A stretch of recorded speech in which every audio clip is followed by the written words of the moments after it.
Bismillahirrahmanirrahim. Elhamdülillah. Salatu vesselamu ala Rasulillah. Hurmаттуу жалпы мекендештер, hurматтуу мусулман бир туугандар. Мына берекелүү Рамазан айында кирип келди.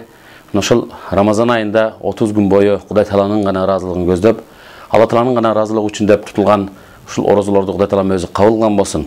Эң негизгиси бул ушундай бир ай, бул айда Куран түшүрүлгөн ай. Жана ошон менен биргеликте эле көптөгөн инсандардын, мусулмандардын да жан дүйнөсүнө ушул ыймандуулукту, адептүүлүктү жана ошондой эле Аллага болгон жакындыкты күчөтө турган бир айлардан ушул Рамазан айы кирип келген экен. Андыктан жалпыңыздарды мына ушул айда Кудай Тааланын ыраазылыгын көздөп, эртең менен кечке чейин, таң аткандан кечке чейин Кудайдын ыраазылыгы үчүн деп ооз бекитип, тамактан, суу ичкенден жана башка шариятыбыз тыйган нерселерден тыйылып, бир гана инсандарга пайдалуу инсан болууну, жараткандын дагы ыраазы болгон пендеси болууну чакырып кетерлим. Андан сырткары пайгамбарыбыз өзүнүн хадисинде айткандай: "Мен сама Рамазана иманан ва ихтисабан гуфира лаху ма тaqaddama min dambihi wa ma ta'akhkhar" ау кема кал.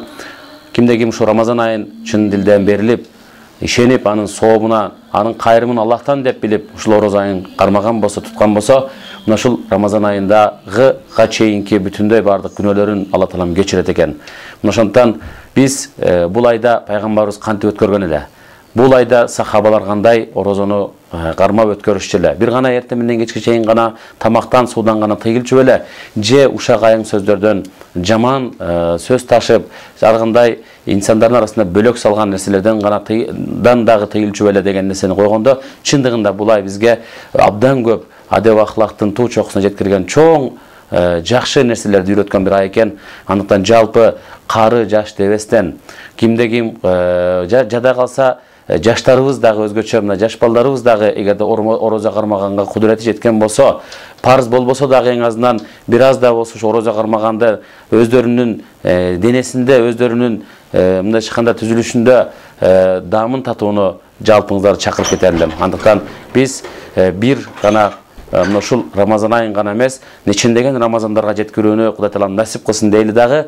Жумурай журтубузга ушул берекелүү ай берекенин, ынтымактын, ырашкерчиликтин, бир туугандыктын ай экендигин дагы бир жолу мына ошол шариятыбыздын, пайгамбарыбыздын сүннөттөрүнүн негизинде айгинелеп далилдеп айтып кетмекчибиз. Баарыңыздардын орозоңуздарды Аллах кабыл кылган болсун.